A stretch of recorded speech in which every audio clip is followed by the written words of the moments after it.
felt bad about it when I thought that Kronos might carry us. I figured he'd farm pretty decently, etc. But yeah, now I definitely don't feel bad about taking it from him. We see two of their team kind of pushed up here, and actually they're bubble shell surf, so that's yeah. Blue actually does understand exactly what to do there. He goes on as soon as the shell surf. Unfortunately, as I'm trying to run over, Voodoo Jester catches me in the woods, which is not so good. And Sandwraith is going to ult in, which is also not so good. So basically, once again, as usual, I'm just going to try to do as much damage to Voodoo Jester as possible, as quickly as possible, to guarantee that he dies once I leave, which he does. Yeah, Hag does his best to try to take that kill too by blowing his ultimate, thinking that the very edge of it would snag it, and then runs right into the Deadwood. But the Deadwood, despite having seen Hag's Nullstone for a while, actually still manages to ult the Hag, which is certainly interesting. Yeah, so here goes our Kronos actually, trying to take out Glacius, but apparently not going to be happening. But then Witch Slayer comes in and is actually going to be able to support him. Although Witch Slayer kind of runs way past. I don't know what he's doing, but eventually maybe he figures it out. But then no. But there we go. Witch Slayer takes down the Glacius after Kronos gets punched by Deadwood, and both of them make it out alive. So maybe we have a chance. Yeah, maybe Kronos is going to carry us now. So, yeah. Didn't put on enough pressure. I made some mistakes. Teammates made some mistakes. Poor execution. And then Sandwraith. Still don't have my Hex. So I think this is the point at which I'm kind of resurrecting and just say, well, I mean, I think this game should definitely be a concede. There's a perfect example of why it should be pretty soon coming up. And I'll explain that when I get there. I'm level 16. Hag's actually 19 now, which is pretty good. I mean, our Hag, like, his play's not terrible. It just does some silly things. I saw that they warded bottom rune. They're probably doing this to set up a Congo pretty soon. So, yeah, I'm going to grab a counter ward. I think, yeah, I just sold my last duck boot so that I have room for this counter ward. I was considering just bringing the courier, but I realized I don't really need this one item that much, so I can just use the spot because I'm going to have probably pretty soon pick up the ultimate orb, which I'd rather take up that inventory spot anyway. Yeah, I figured that the ward is right there where I placed my my toxin ward. So one thing worth mentioning, you notice I threw the Ward of Revelation in between the two hills there. That's something you should always do. And just a simple mistake that I see newer-ish players making all the time, which is that they throw where they think that the ward is where they put the Ward of Revelation.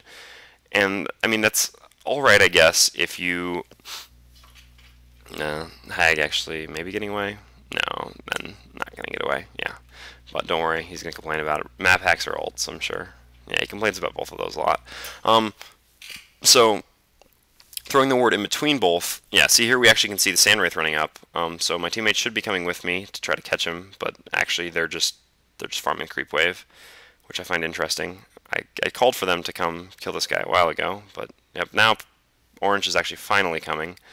But yeah, it's a bit late on that one, and now we're going to die.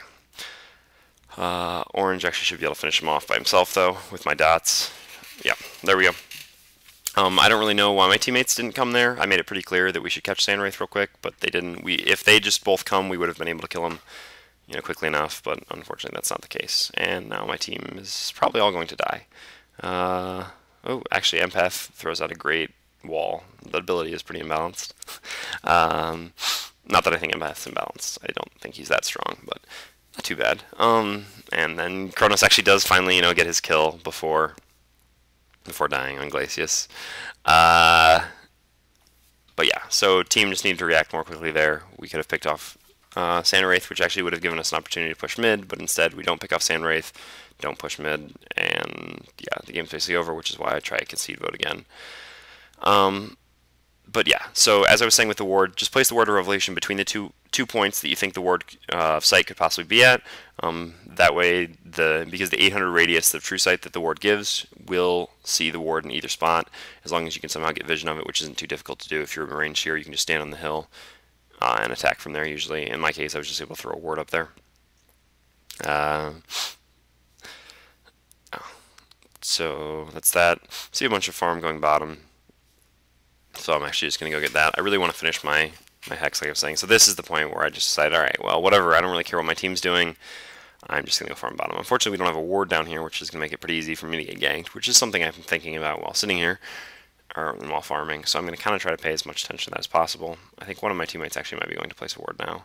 Empath does a pretty good job playing support. I certainly have to be happy with his performance, aside from the fact that he picked the Chronos for purple. I thought maybe they were friends, because I didn't see them communicating, so who knows, but yeah, I don't really know. So missed a couple last hits there, which is kind of unfortunate. Empath did get the ward up, though, so I am pretty safe to keep farming, hopefully to finish up my sheep stick, because that shouldn't, I mean, I still don't think we can win the game with it, but it'll at least make a difference, and I'll feel that I contributed a little bit more, and I'll feel less stupid about having bought my Acolyte staff first. You'll notice I've pretty much had the ring on most of the rest of the game. I've never really been in a lane. It's possible I haven't, I just haven't paid that much attention to it, but I've never really been in a lane, I think, that was getting farmed by the carry that didn't want to be pushed, which would be the only instance really anymore where I would turn off the ring because I just want to keep pressure on their towers. Yeah, probably the reason why I've never been in a lane that was getting farmed by the carry that we want to pull back is because our carry doesn't actually farm. Here I do pick up my ultimate orb finally. I should pick up a homecoming stone while I'm there. I know it's going to be on cooldown, but still should have it. It would be better than not. I think maybe I just really wanted to save all the last money I had to get this hex as soon as possible. Yeah, I'm going to even just start taking out some neutrals now, which is interesting too. I haven't really seen Chronos doing that either. Despite the fact that he got lifesteal, which is like one of the strong points of getting lifesteal, is being able to neutral. I think there's a decent chance that they're coming through the woods for me right now. But yeah, then they're basically taunting us with the fact that they're Kongoring, which brings up a very good point. So we know they're Kongor. Well, most likely. I mean, it's possible they're trying to bait, but it seems most likely they're Kongor. But my team still doesn't want to go. Like, we still have two people just sitting in mid, and basically, I mean, the general consensus on the team, like the state the team is in, is us knowing that we can't take them at Kongor. So, like, the point at which we can't take them at Kongor basically is the point at which we know we can't win the game.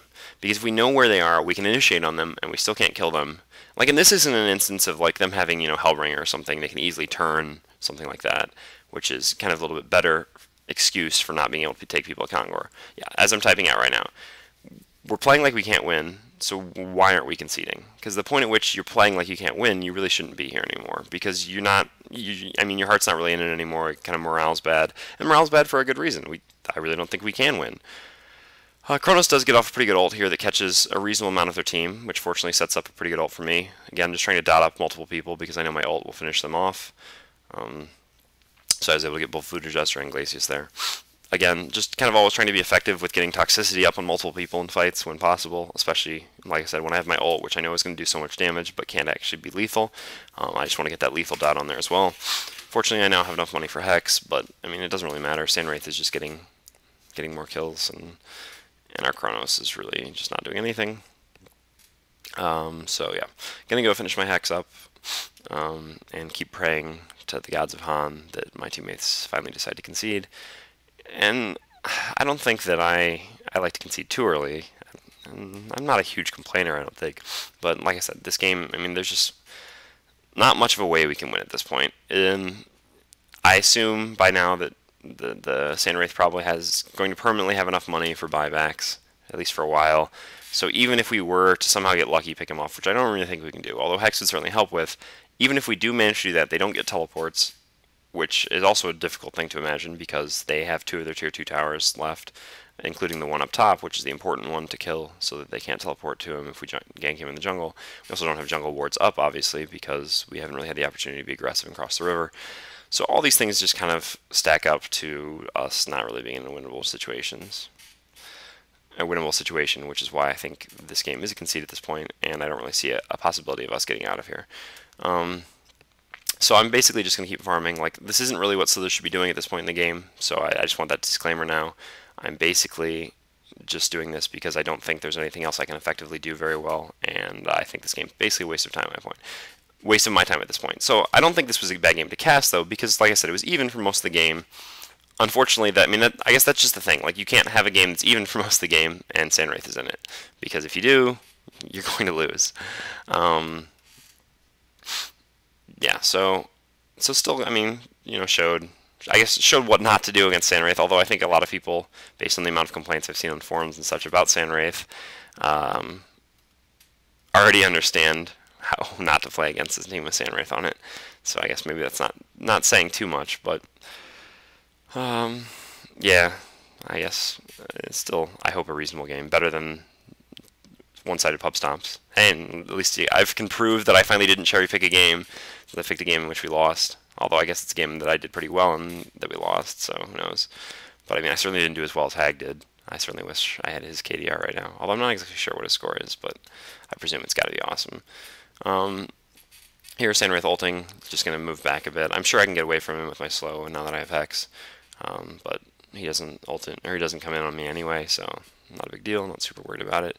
He does instead kill Blue, who is time for more entertaining talk.